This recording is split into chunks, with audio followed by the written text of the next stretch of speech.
Fallout this weekend surrounding former President Donald Trump's appearance, a fiery exchange with black journalists in Chicago. Jaron was there, now bringing us inside.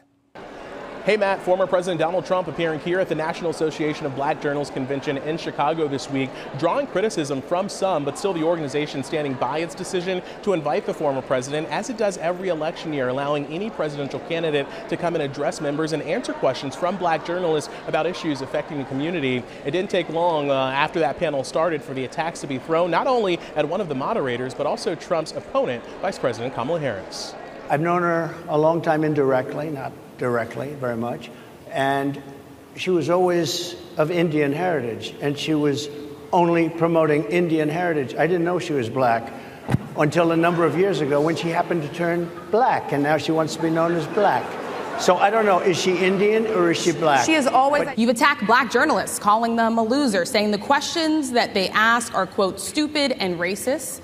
You've had dinner with a white supremacist at your Mar-a-Lago resort. So my question, sir, now that you are asking black supporters to vote for you, why should black voters trust you after you have used language like that? Well, first of all, I don't think I've ever been asked a question so in such a horrible manner. First question. You don't even say, hello, how are you? What is your just reaction to what you saw and what you heard? What we saw there was an abomination. We saw a man at the outset insult NABJ. He insulted Rachel Scott. And then he proceeded to then lie. He would not answer the questions. He then kept complaining about the audio and steamroll. He literally insulted Rachel Scott numerous times. This is the same man who insulted journalists on a daily basis, has called for journalists to be jailed. This is the same man who viciously attacked Yamiche Alcindor, who was sitting right here, April Ryan, Jemele Hill, 3 members of this organization, 3 former journalists of the year of this organization. That's what we saw.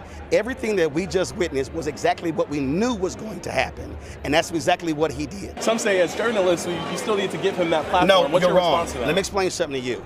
We, in our role as our jobs, we're journalists. Here we are members of an organization. I think that she was disrespectful to him, extremely How so? disrespectful to him. The way that she made a leading statement, again, she didn't greet him, she didn't thank him, she just came out of the gate being very defensive or being very aggressive, and that was uncalled for. What do you take away from what you saw and what you heard from the former president? That my Donnie still got it, baby. It's time, it's MAGA time. He came here, he did what he had to do, he's gonna get on the flight and make the next move. What did he have to do?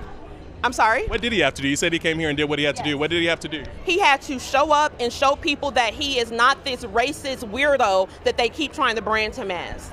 As for Vice President Kamala Harris, NABJ says that it's currently working with the Harris campaign to schedule a Q&A session either virtually or in person in the month of September.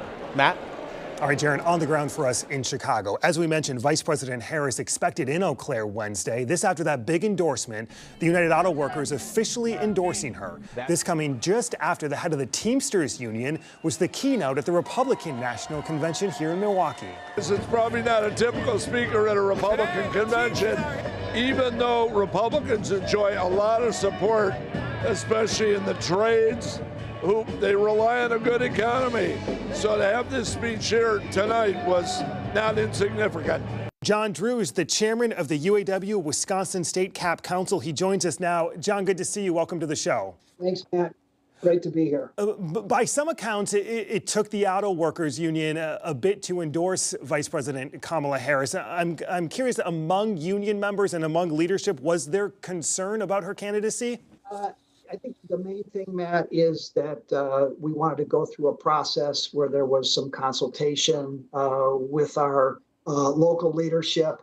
And once that process played out, then we were able to go forward with the endorsement. We've seen this all over the headlines the past couple of days. I'm curious from your perspective, how big of a deal still is the auto workers endorsement? Is this significant? Oh, absolutely. You know, and I think it's taken on added significance in the last year as the UAW has kind of been at the forefront of really taking on the fight for working people. You know, we had a very successful strike last fall against the big 3 U.S. auto companies. And I think the UAW's endorsement is really a key piece of putting Kamala Harris over the top. As I mentioned a few minutes ago, the head of the Teamsters Union was a keynote at the Republican National Convention here in Milwaukee. Is there a fight for the union vote ahead of November like we haven't seen before? Well, I think it's interesting that practically every major union, from unions representing construction workers to teachers unions to manufacturing unions, have all come out in support of Kamala Harris. I think there's really a lot of debate and discussion within the Teamsters on whether it was even proper for Sean O'Brien to appear in front of the convention. 3 months ago, John Drew, chairman of the UAW Wisconsin State Cab Council. John, thanks so much for your time. All right. Thanks, Matt.